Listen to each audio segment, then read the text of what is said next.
Hello everyone. हम आज़ाद भारत में रह रहे हैं और इसी के साथ हम आज़ादी का अमृत महोत्सव भी मना रहे हैं इस वर्ष। परंतु ये आज़ादी हमें यूं ही विरासत में नहीं मिली, खाली बैठे ही नहीं मिली, बल्कि इसमें हमारे अनेकानेक महान महापुरुषों, बलिदानियों ने नींव में दबकर एक अहम भूमिका निभाई है। आज एक ऐसे ही हमारे क्रांति सूर्य बिरसा मुंडा का जन्म उलीहतू गांव में 15 नवंबर 1875 को हुआ था। रांची जिले में पड़ता है ये जगह। मुंडा रीति रिवाज के अनुसार उनका नाम बृहस्पतिवार के हिसाब से बिरसा रखा गया। बिरसा के पिताजी का नाम सुगना मुंडा और माताजी का नाम करमी हटू था। उनका परिवार रोजगार की तलाश में उनके जन्म के बाद उलीहतू से कुरुमदा आकर बस गया, जहां वे खेतों में काम करके अपना जीवन यापन करते थे।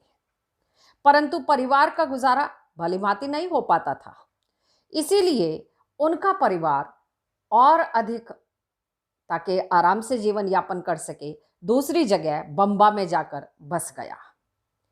बिरसा मुंडा का परिवार घुमक्कड़ जीवन व्यतीत कर रहा था और बचपन से ही बिरसा अपने दोस्तों के साथ रेत में खेलते। थोड़ा बड़ा होने पर उन्हें जंगल में भेड़ चराने का कार्य करना पड़ता था और जंगल में भेड़ चराते समय जब वो समय अपना बिताते थे तो बांसुरी बजाया करते थे।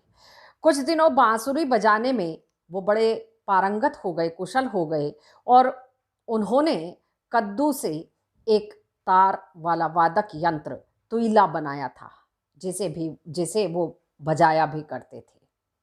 1886 से 1890 तक का दौर उनके जीवन का महत्वपूर्ण दौर था, जिसमें उनके जीवन को एक दिशा मिली।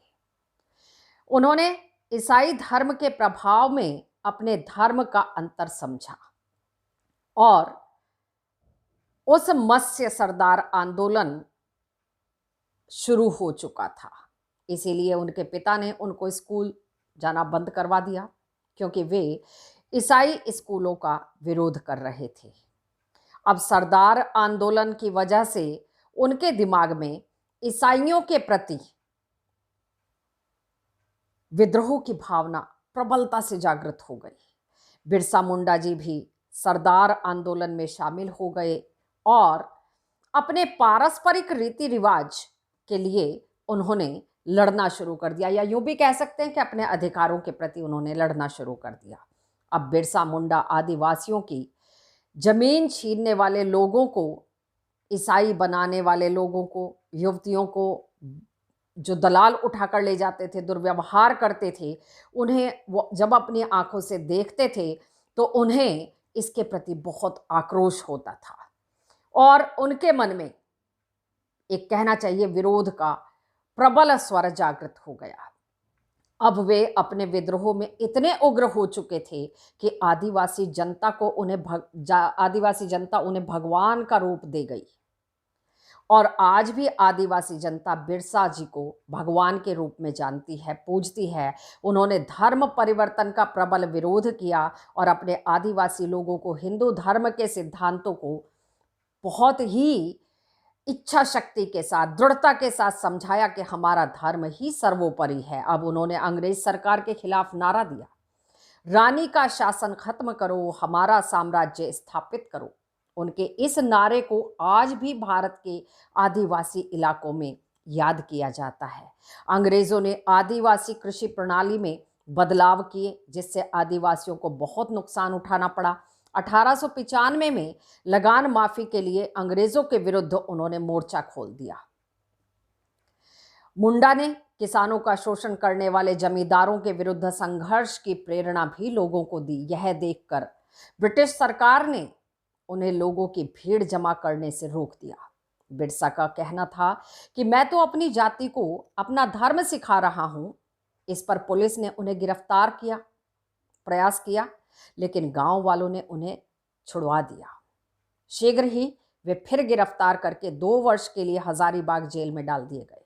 बाद में उन्हें इस चेतावनी के साथ छोड़ा गया कि वे कोई भी प्रचार नहीं करेंगे। 24 दिसंबर 1899 को यह बिरसा मुंडा आंदोलन का आरंभ हुआ। तीरों से पुलिस थानों पर आक्रमण करके उनमें आग लगा दी गई। सेना से भी सीधी सीधी मुठभेड़ हुई, किंतु तीर कमान गोलियों का सामना वे नहीं कर पाए। बिरसा मुंडा के साथी बहुत भारी संख्या में मारे गए। उनकी जाति के ही 2 व्यक्तियों ने धन के लालच में बिरसा मुंडा को गिरफ्तार करवा दिया और 9 जून 1900 को जेल में उनकी मृत्यु हो गई और ऐसा कहा जाता है कि उन्हें विष दे दिया गया था। आज के अंक में यहीं तक। धन्यवाद।